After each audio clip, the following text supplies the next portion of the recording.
कहा जाता है कि खाई में गाड़ी और महाराष्ट्र में सत्ता कब पलट जाए कोई नहीं जानता। अभी एक चौंकाने वाला सर्वे हुआ है जिसमें इंडिया गठबंधन को जीत मिलती हुई दिखाई दे रही है। जिस तरह से महाराष्ट्र का राजनीतिक ड्रामे का अपना एक इतिहास रहा है, उससे अंदाजा लगाया जा सकता है कि गेंद किसी भी पाले में कभी भी जा सकती है। चलिए आपको थोड़ा पीछे लेकर चलते हैं, उसके बाद बताते हैं सर्वे के बारे में।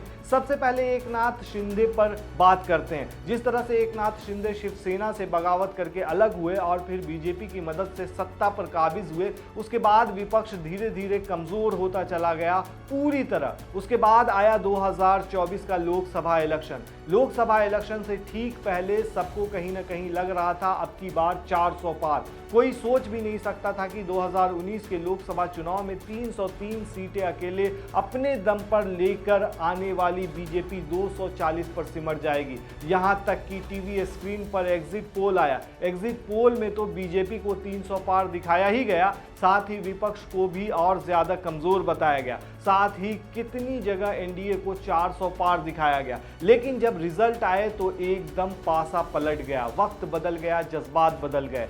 303 वाली बीजेपी 240 पर आ गई। 400 पार जाने वाली एनडीए 300 भी पार नहीं कर पाई। और इसमें सबसे बड़ा झटका बीजेपी के अपने गढ़ यूपी ने दिया, महाराष्ट्र ने दिया। यूपी में तो बीजेपी अयोध्या सीट तक हार गई और यूपी में हीरो बनकर उभरे अखिलेश यादव 37 सीटें जीत ली। उसके बाद महाराष्ट्र में शरद पवार ने खेला कर दिया, वहां वो हीरो बनकर उभरे। अब महाराष्ट्र में विधानसभा चुनाव होने वाले हैं और बीजेपी चारों तरफ से घिरती हुई नजर आ रही है।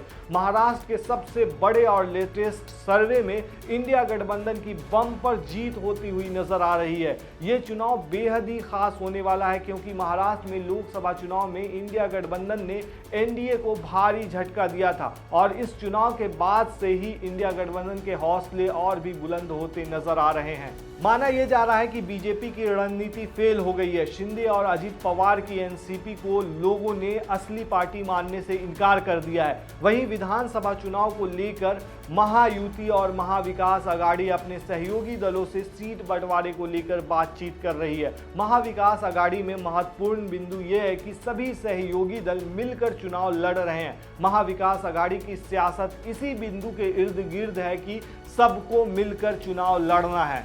वहीं महायुति गठबंधन की बात करें तो भारतीय जनता पार्टी लोकसभा चुनाव में खराब प्रदर्शन के बाद उभर नहीं पाई है, तो वहीं शिंदे गुट की शिवसेना के विधायक उद्धव ठाकरे के गुट में जाना चाहते हैं। वहीं अजित पवार की एनसीपी के अधिकतर नेता शरद पवार की तरफ जाना चाहते हैं।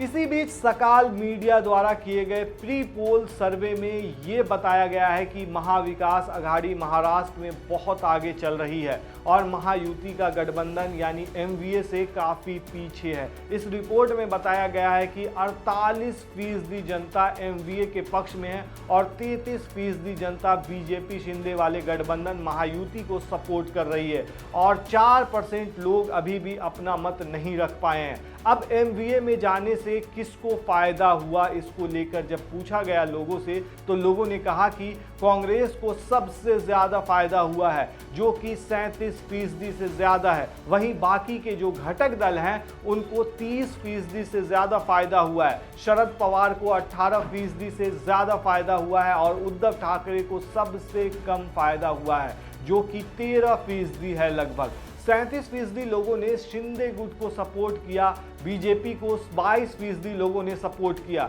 वहीं महाराष्ट्र सरकार के मंत्री छगन भुजबल अजित पवार एनसीपी से मंत्री हैं लेकिन नाराज चल रहे हैं। एक दिन पहले ही छगन भुजबल ने बारामती में शरद पवार के खिलाफ बयान दिया था। इसके 24 घंटे के बाद ही शरद पवार से उनके आवास पर वो पहुंच गए। ऐसे में महाराष्ट्र का सियासी पारा और गर्मा गया है। सवाल उठ रहे हैं कि क्या वो शरद पवार के साथ जाने वाले हैं। वहीं अजित पवार की एनसीपी को झटके लगने शुरू हो गए हैं। पार्टी के 4 बड़े नेताओं ने उनका साथ छोड़ दिया है। पिपरी चिंदवाड़ के 4 शीर्ष नेताओं ने अजित पवार का साथ छोड़ा है और अब ये लोग उनके चाचा शरद पवार की पार्टी में जा सकते हैं। इस सप्ताह के अंत तक इन लोगों को एनसीपी के शरद पवार में एंट्री होने की संभावना बताई जा रही है, होने की संभावना बताई जा रही है।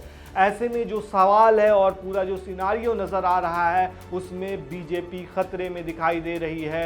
एकनाथ शिंदे की जो पार्टी है वो भी खतरे में दिखाई दे रही है। जिस तरीके से शरद पवार मास्टर स्ट्रोक चल रहे हैं, तो ये सरकार अब जो इलेक्शन होने वाले हैं महाराष्ट्र में, वो कहीं ना कहीं इंडिया के पक्ष में जाता हुआ दिखाई दे रहा है और कांग्रेस की सरकार बनती हुई नजर आ रही है। आपको क्या लगता है दोस्तों, हमें कमेंट में ज़रूर बताएं।